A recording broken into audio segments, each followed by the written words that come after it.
Hey everyone, welcome or welcome back to my channel. My name is Kathryn. If you're new, I would love for you to subscribe and join the family.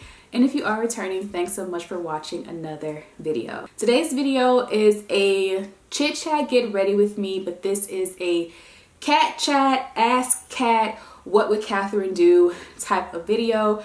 I have done advice videos like this on and off throughout the duration of me having this channel. But starting this year in 2023, I really want to focus more so on chatty content like this so that you all are getting to really know me and know how I operate and how my brain works. So if you're ever interested in receiving some anonymous advice from me and then also from people in the comment section, just email me your situations and scenarios to my email down below in my description box. It'll always be there for you, so whenever you need help, we'll be here to help you out. So without much more for me to say, let's go ahead and get into these topics. Are we live? Yeah, we are live. So good morning, y'all. I am actually in the process of getting ready for class. I typically don't do like a full face of makeup or anything. I just do brows, gloss, and then I touch up a few of my blemishes. But today I'm feeling like I'm gonna do a little bit extra because I just feel like I need to be moving my hands while I'm doing this. And before we get started, I do want to thank each of you that emailed me your situations, scenarios, all that. I feel so honored that you feel comfortable enough and trust me enough to share your personal information with me. So I just want to thank you for believing in me, trusting in me, and participating in this style of video. So the first email says, "Hey love, I have a situation. So I'm a virgin but kind of want to sleep with this guy I used to deal with in high school. He has so many baby mamas though. I be feeling so bad that I want to do this with this kind of guy, but I want to start owning what I do. I'm 24 and I do have a sexual attraction to him. How would you go about this situation? I want to hear your advice." Before we get into the advice, I do want to take a moment to just celebrate you and commend you on keeping yourself, especially in a society that is so sex focused and hypersexualized. To me, that is like one of the highest forms of self-love that exists. So that's definitely something to be celebrated. With that said, you have to handle yourself super delicately. And by the way you describe this guy, I don't think that he would handle you in a way that is delicate. You didn't say how many baby mamas that he has, but you didn't say one and you didn't say two. And I feel like if it was one or two, you would have said that. You said a lot. A lot is definitely given 3, 4, or 5. So me personally, whether I was a virgin or not, I would steer clear of anyone who has this many baby mamas. To me, it just shows that this young man is sexually irresponsible to have multiple kids with multiple baby mamas. I don't want to sound too judgy because to each his own. It happens. We've grown. We have sex. We have children. Like, that's just the reality of the world. But if I was in your shoes, especially being a virgin, I would be super, super cautious about who I let around me and in my space and who I allowed to have access to me, and especially who I allowed to experience my body in that type of way. And like I said, the whole multiple baby mamas thing, like, I don't want to pass too much judgment because he could have entered into all those situations with the intentions of them working out with these women. I don't know. I don't have that many details, but it just still points to somebody who is sexually irresponsible. And anyone who is sexually irresponsible, I would never ever be able to trust them because, you know, babies aren't the only things that could possibly come from sex. So not only do you want to put yourself in a situation where you could become baby mama number 5 or number 6 or 7, 8, because I don't know how many baby mamas he got, but you also don't want to put yourself in a situation to where you come home with something that you can't get rid of. If you're picking up what I'm putting down, like, you just have to think about so much more than just being attracted to him and about the sex. I would just personally be very picky, very selective, very choosy over the person who I do finally like cross that line with. Personally, I advise against it. You grown and you can do what you want to do, and whatever you do decide to do, like you said, just own it, because you have to be able to live with your own personal choices, but I just would not. I would steer clear of that man. So the next email says, hey beautiful, thank you for your time. I've been trying to co-parent with my child's father who lives in a different area. The communication continues to lag and I'm starting to feel like I have to always reach out. I last asked for him to work on giving money consistently, and he said that he had a death in the family recently and a fraud case on his account, which is why we haven't yet discussed an arrangement. It's giving excuses. Would you continue to keep reaching out, or is it giving boss up and keep pushing? Child support has been a runaround without me knowing where he works. Thanks, beautiful.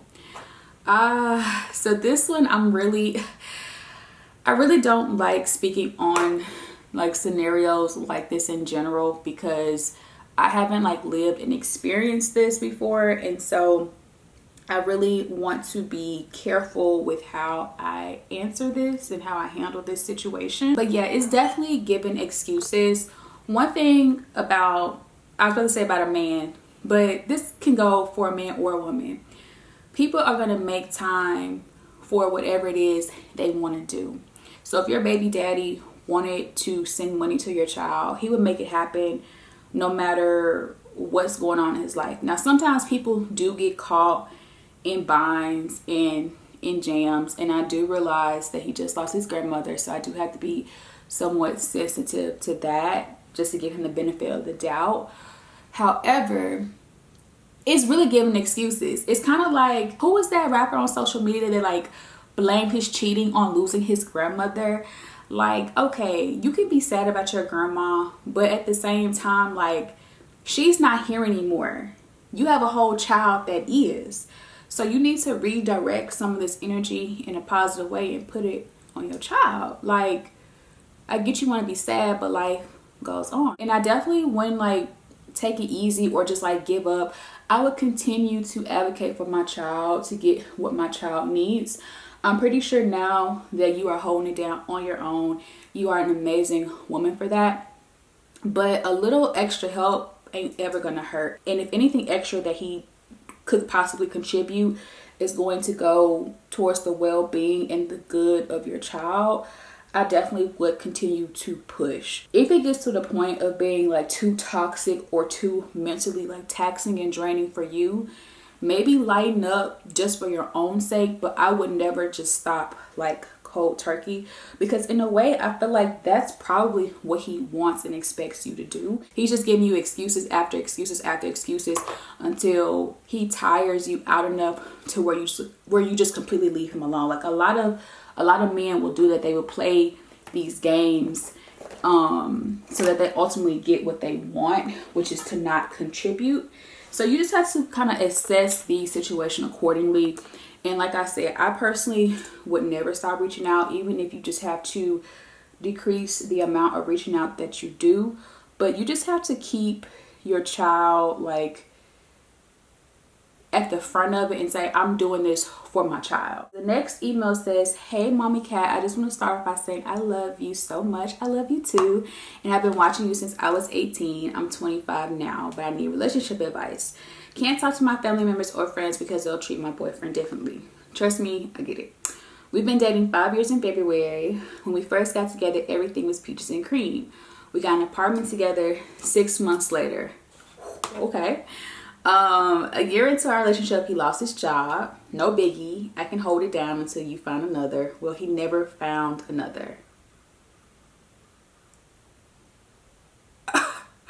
Okay. At this point, we're living with his mom. I know. I wish somebody would tell me not to do that. Long story short, 2020, we moved into one of his grandmother's rental houses. I didn't want to because of financial reasons, but he constantly reassured me that we'd be good and all blah, blah, blah. We spent about $8,000 on renovations. So my grandma said we can live there 6 months rent free.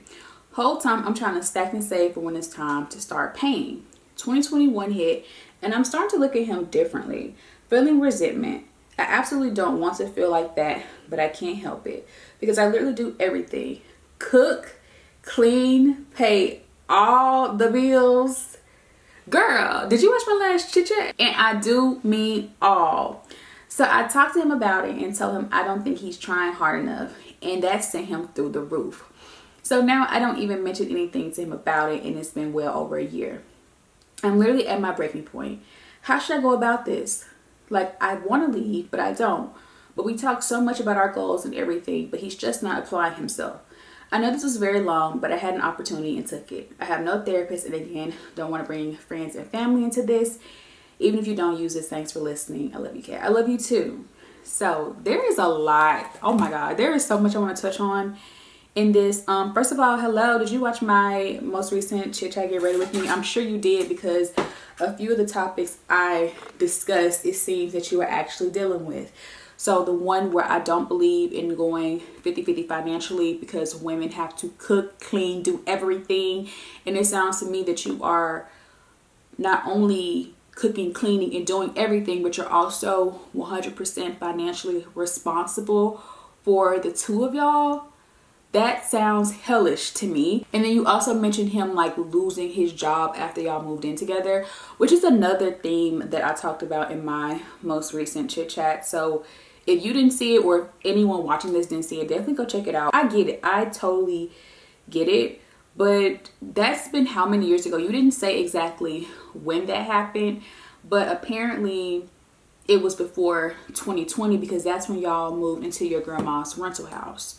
So at this point, it's probably been close to 3 or 4 years that he hasn't gotten his shit together. And you also mentioned how like you don't want to feel resentment about him because you have like good moments with him when y'all are talking about y'all's dreams and goals. That's cool and all, but faith without works is dead, okay? And I have had to get on my husband about this, because a lot of times he will come to me talking about his goals and his dreams and plans and all this stuff, and I always try to support and encourage him through these conversations. However, at some point, if you keep bringing me these same like plans and goals that you have for yourself, but you're not actively doing anything to achieve these plans and these goals that you have for yourself, after a while, I'm not going to want to hear that shit.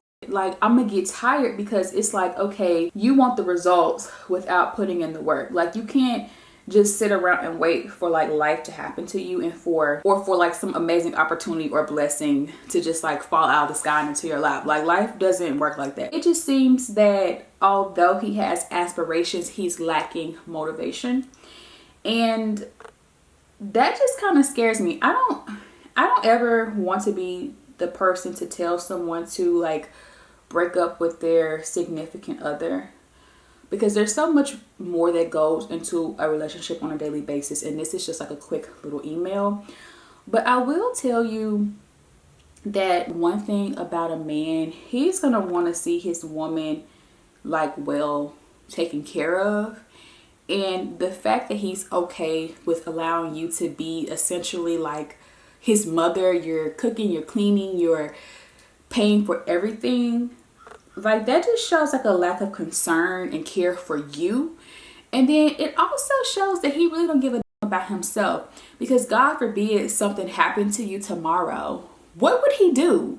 Where would he go? Who would he rely and depend on? So if he doesn't care enough about himself to get his shit together, then he's definitely not gonna care enough about you to get together. All right, y'all, sorry about that. My camera actually stopped recording, but I'm going to try to continue this as best as I can. Basically, you are doing everything that a wife does without the title and without the benefits that come with being a wife. And for me, that is a big no-no. Like I said, I'm not trying to push you in one way or the other, but if you were my friend, and I consider you my friend because you're watching my videos and you're subscribed to me, I would tell you to run for the hills.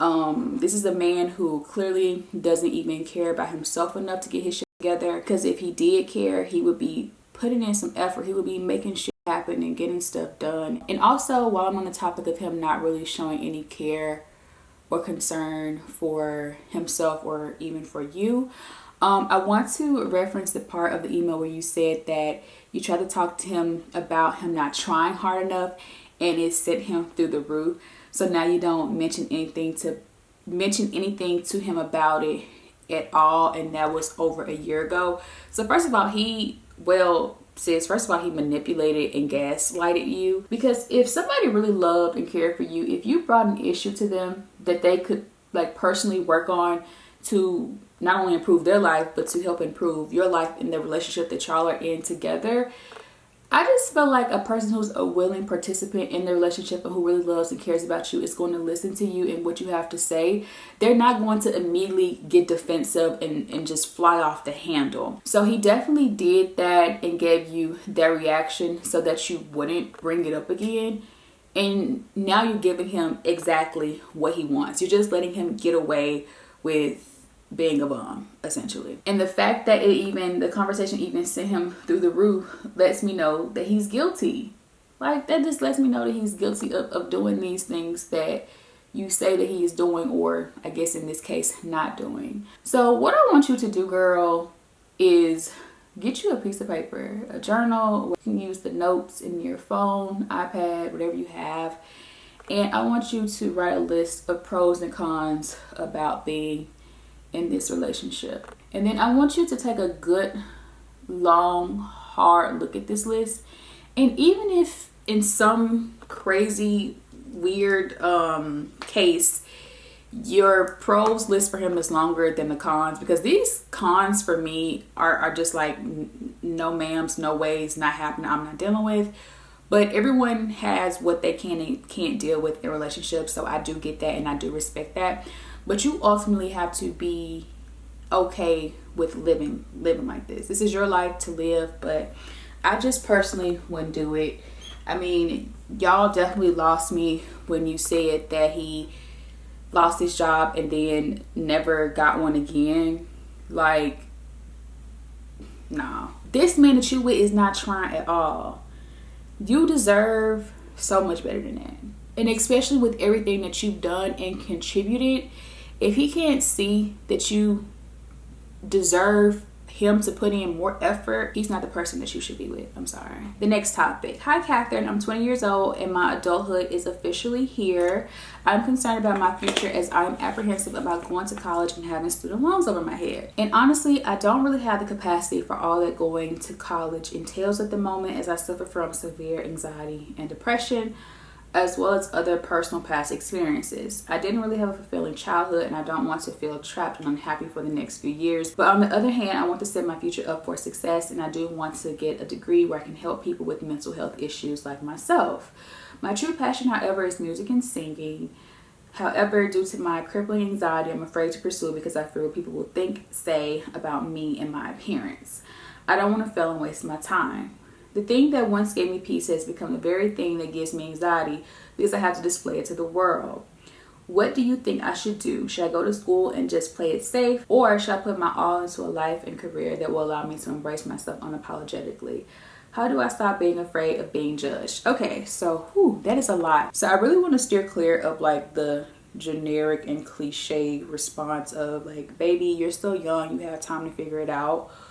But it really is true. You're 20 years old, and I will say your 20s is definitely for figuring out life. So the fact that you are unsure is okay.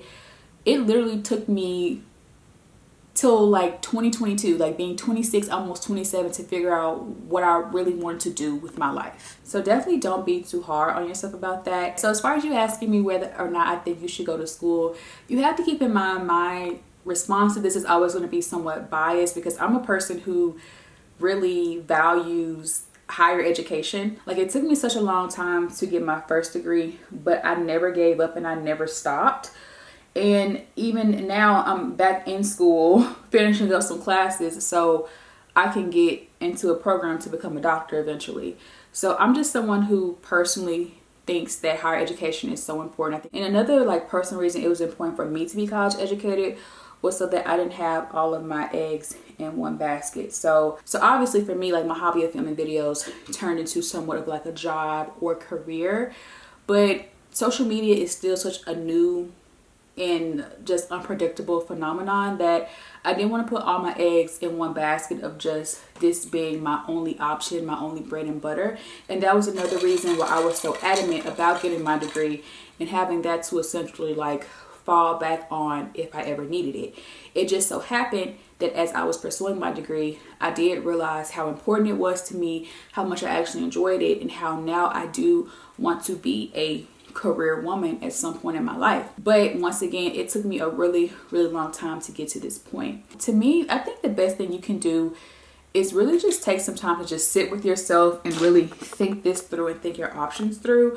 I know you mentioned music and singing being your passion, but you also said that due to your crippling anxiety, it's really hard to pursue it because you're afraid of what people think, what people say, and your appearance and this and that.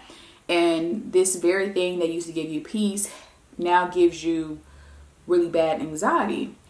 And I actually kind of relate to that because when I first started YouTube, I didn't know what a anxiety or depression was.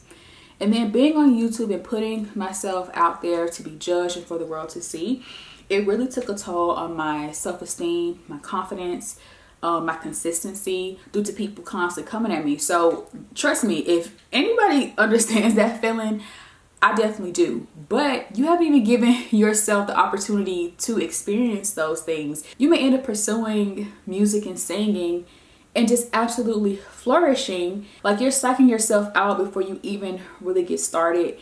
And like, that's a no-no. You are just really gonna have to get to a point in a place where you have to live your life for yourself unapologetically and just not give a about what people think. Because if you're constantly living to please other people, or if you're operating based off of what you think people will think about you or how they're going to feel about you, you will never ever be happy. And so I want to share a few quotes with you, and it may not even be few, it may be just one. But I've been compiling this list of quotes that I read to myself whenever I feel discouraged. First quote I want to share with you is, you miss 100% of the shots you don't take. So while you're sitting here psyching yourself out, worrying about all the bad that could go wrong, you're not thinking about all of the good that could go right. So I want to personally challenge you into channeling your energy into more of a positive outlook. This is definitely easier said than done, but you are really your own worst enemy. I'm telling you, you are always going to be the one to judge yourself more harshly than anyone else could judge you. And you are keeping yourself from living a life that could really be fulfilling for you. Another quote that I really love, and I read this a lot when I'm feeling down and uninspired and just letting all, like I said, all the bad thoughts overwhelm me and consume me, and my anxiety keep me from posting or filming content, is, the cost of procrastination is the life you could have lived. So every day that you hold yourself back because you're afraid, because you're scared, because you're too wrapped up in what other people think about you, that is just another day of the potentially amazing life that you could be living that you are keeping yourself from. So this is going to take a lot of internal work, because trust me, I'm in the process of still doing this work myself. But you have to get to a point where you put your happiness over everything else. And you are going to have to decide if giving into your anxiety is important enough to keep you from living the life that you truly want to live. These next few clips are of me finishing up my makeup and styling my hair. I decided to mute this part of the video because I did start on a 5th email, but I was also watching the clock and I started rushing so that I wouldn't be late for class. So I didn't give this email the care and attention that it deserved. So if you sent me an email that went unanswered, definitely be on the lookout for it in my next Girl Talk video. All right, y'all, I'm gonna get ready to go throw my clothes on really quick, and then I'm gonna come back and do the outro. All right, y'all, I am back. I decided to just do kind of like this half up, half down thing. I think that this turned out okay for the time being. Like I said, I'm just going to class, so they're gonna get what they get. I am gonna go ahead and put a little blush on. I just feel like my face looks a little like dead. Like I just need some life. See, like that just kind of like brought it to life. I never really thought I was gonna be a blush person, but that just made a world of difference. All right, y'all, so that is pretty much it for this one. I hope you all enjoyed it. If you have any situationships or scenarios or problems or issues that you want some advice and a little assistance on, definitely send them to my email. My email will always be down below in the description box so you can access it really easily. And for upcoming just regular chit chat get ready with me's, if you have any topics that you want me to discuss about my own personal life, or about like topics you may see out in like the social media realm, you can always leave those down below in the comment section. I need to get ready to go so I'm not late for class. So once again, thank you guys so much for watching this video. I love you all so much, and I will see you in my next one.